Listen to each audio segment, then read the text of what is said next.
Dando sequência ao estudo do projeto da engenharia, vamos ver as etapas que restam para um correto projeto e solucionamento de problemas no âmbito da engenharia. Nós vimos que após um problema identificado, as etapas para resolvê-lo são formulação, análise, pesquisa, decisão, especificação e então encontrar a solução especificada. Na aula passada nós vimos a parte de formulação e análise de problema. Nessa aula nós veremos a pesquisa, a decisão e a especificação de um problema em engenharia. Na parte de pesquisa por alternativas, alguns fatores são preponderantes na busca por uma solução de um problema. Podemos citar o fator criativo e inventividade. Cada um de nós tem de maneira inata um potencial criativo e de inventividade. Então, esse fator ele contribui bastante na busca por alguma solução no âmbito da engenharia. Da criatividade, nós temos o fator de conhecimento. Experiências prévias nos ajudam à tomada de decisão de novas situações ainda não vivenciadas. Então, quando nós temos um conhecimento amplo, esse conhecimento ele serve de base para a criação de novas coisas e para a tomada de novas decisões. Temos também a atitude. Pessoas que não têm tanta criatividade conseguem se sobrepor por meio de sua atitude, de ir atrás, de procurar uma solução para o problema em questão. E por fim, nós temos aí o método. As ideias elas são processos abstratos, então, por vezes, os métodos podem auxiliar durante a descoberta ou resolução de um problema. Por exemplo, o método de pesquisa científica, ele auxilia no desenvolvimento da pesquisa como um todo. Além desse método, temos aí alguns métodos adotados por empresas para a solução de problemas. Um método bastante conhecido é a análise 4M, que ela leva em conta 4 variáveis básicas para encontrar a causa raiz de um problema. Os 4M se referem a máquina, homem, método e material. Então, geralmente, quando um problema no âmbito industrial ele é ocasionado, basicamente, ele será ocasionado por um desses 4 elementos. Então, essa análise 4M, ela auxilia o operador ou o supervisor a identificar, de fato, de onde esse problema é originado. Tem algumas maneiras que auxiliam aí o engenheiro a realizar a pesquisa por alternativas, tornando esse processo menos aleatório. E uma dessas maneiras é justamente organizar as informações em subsistemas, de forma que eu tenho um problema gigante e eu particiono esse problema em problemas menores que serão resolvidos por meio de subsistemas. Vamos ver alguns exemplos.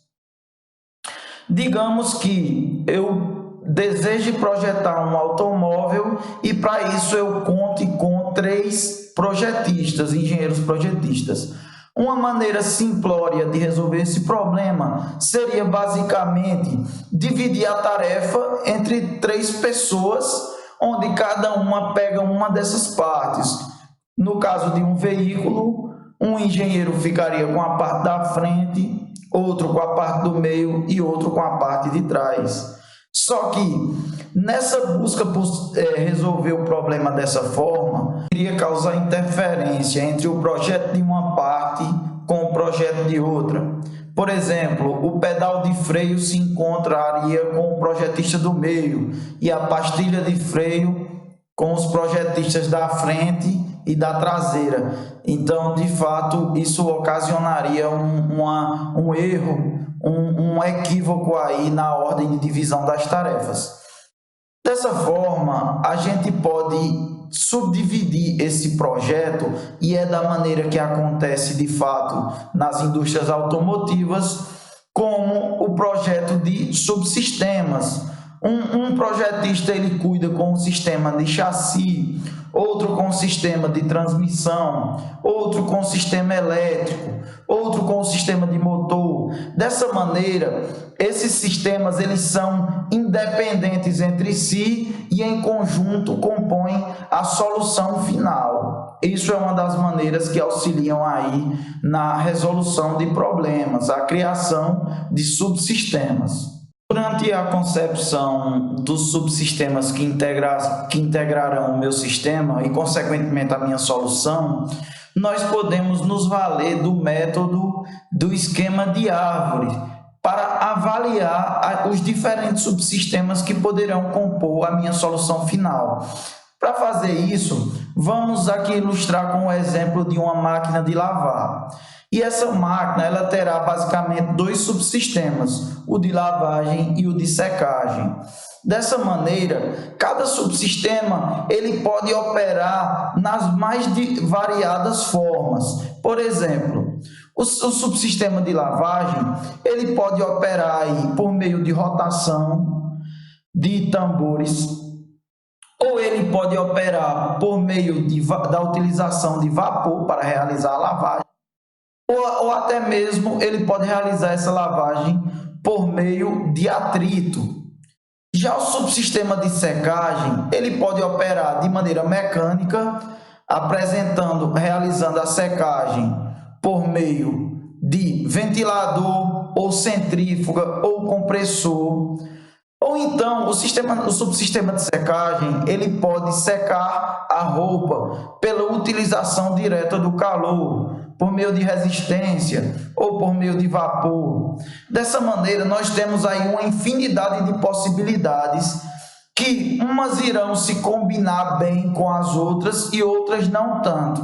Dessa maneira, a estratificação do número de soluções possíveis em seus possíveis subsistemas nos auxilia na hora de compor uma solução final e uma pesquisa por uma alternativa e uma solução eficaz para o meu sistema. Havendo concebido uma solução e estratificado essa solução em subsistemas, inicia-se o processo de avaliação ainda na pesquisa por uma solução. Então, a avaliação ela consiste na realização de cálculos detalhados para fundamentar a execuibilidade daquela solução. Nós teremos também a simulação, podendo ser por modelos computacionais e experimentais que visam baixar o custo, avaliar de uma maneira muito mais barata aquele sistema. Cada etapa deve sofrer repetidas tentativas e iterações. A cada modificação deve ser feita uma nova análise e um novo processo avaliativo, a fim de avaliar se, por exemplo, um subsistema não está interferindo em outro, ou se não está havendo nenhum tipo de problema que não foi previsto no projeto. Então, basicamente, essa é a etapa de avaliação da solução. Tendo concluído as avaliações, a etapa de pesquisa por solução ela é finalizada e tem início a fase de decisão. Nessa fase, as alternativas consideradas mais viáveis, elas são melhor avaliadas e serão recombinadas a fim de ver uma melhor solução, uma solução definitiva para nosso projeto. Desse modo, nós teremos aí um procedimento geral para a tomada de decisão, como sendo escolher os critérios, prever o desempenho das soluções selecionadas, comparar as alternativas de acordo com o desempenho previsto e escolher a solução. Esse procedimento ele será melhor detalhado nos próximos slides. Então, na fase de decisão, nós teremos aí como um ponto inicial escolher critérios. Então, cada uma das possibilidades intermediárias estabelecidas na etapa de pesquisa por solução, elas serão avaliadas de acordo com alguns critérios que levam em consideração custo, retorno de investimento, relação custo-benefício e serão avaliadas a fim de se estabelecer qual delas será melhor inserida no mercado. Desse modo, ainda que alguns critérios não possam ser mensurados com exatidão, digamos, fatores de segurança ou fatores de confiabilidade, eles podem ser realizados de maneira qualitativa e não quantitativa. De todo modo, o retorno do investimento, do ponto de vista do cliente, ele poderá ser realizado avaliando os custos, que serão custos de produção para a possibilidade avaliada, custos de armazenamento, custos de manutenção, e também podem ser avaliados os resultados ou o valor agregado que esse produto trará ao cliente, por meio do seu desempenho, da segurança que ele irá ofertar, de sua estética, de sua confiabilidade. Desse modo, cada um desses critérios deve ser levado em conta durante a fase de decisão, a fim de se estabelecer a melhor alternativa para o nosso projeto. Havendo elencado os critérios, deve-se iniciar a prever o desempenho com base nesses critérios. Então, vejamos um exemplo. Digamos que deseja comprar um carro e deve-se decidir para o mesmo modelo e para o mesmo ano se eu irei comprar esse carro a diesel ou a gasolina. Veja bem, se o critério adotado ele for o preço do combustível, com certeza iremos escolher o diesel como o carro a ser escolhido. Porém, se o critério adotado for o preço inicial do veículo, o preço que nós iremos pagar, com certeza o veículo a gasolina, ele será considerado mais viável financeiramente. Entretanto, uma maneira de sair desse impasse seria avaliar esses critérios de maneira combinada, a fim de decidir de forma clara qual seria o mais viável. Um desses métodos seria definir quanto tempo você desejaria passar com o veículo.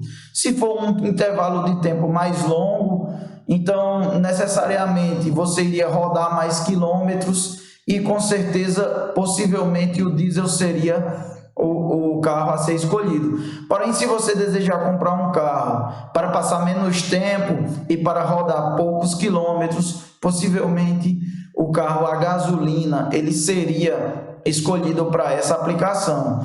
Então, avaliar esses critérios de forma combinada é preponderante para prever o desempenho da solução a ser adotada.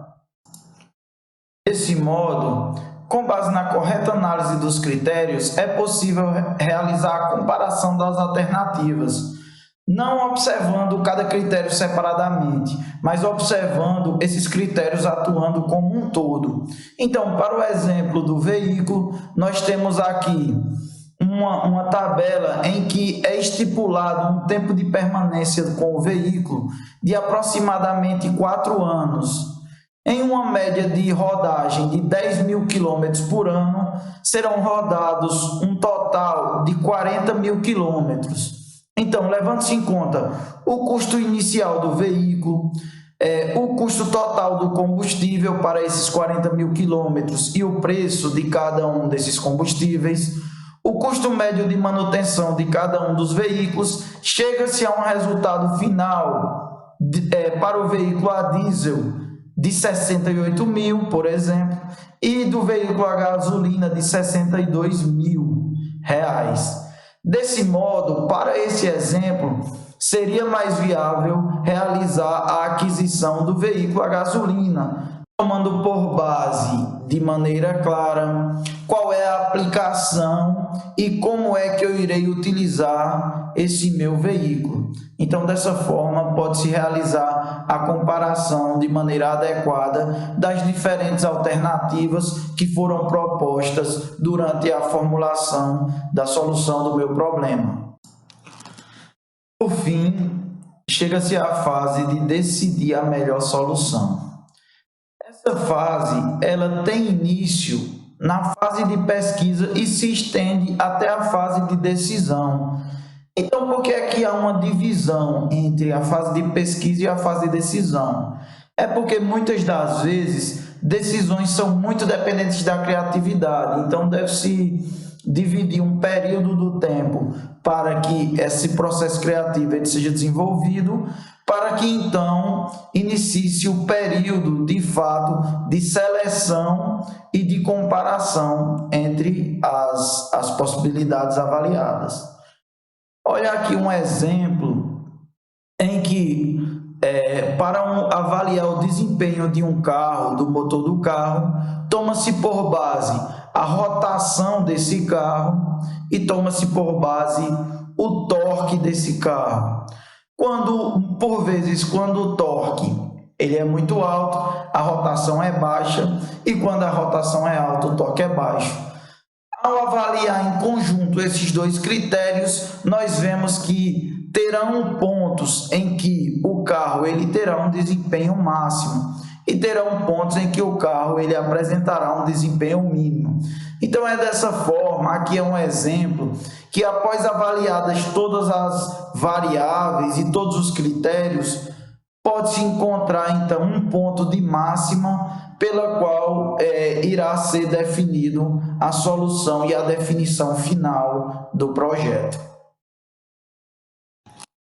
Havendo finalizado a fase de decisão, aí inicia-se o processo final, que é o de especificação da solução e, consequentemente, a comunicação dessa solução. Esse processo irá ser composto por memorial descritivo, descrevendo como será operacionalizado e como é composto de maneira sucinta esse projeto. Memorial de cálculo, todos os cálculos desenvolvidos ao longo da sua concepção. A lista de materiais que será utilizada para realização e construção. O orçamento do projeto. E aí o cronograma de execuibilidade desse projeto. Quanto tempo cada etapa será realizada para sua conclusão. Desse modo, temos aí chegado ao fim da nossa resolução de problema e de projeto de engenharia.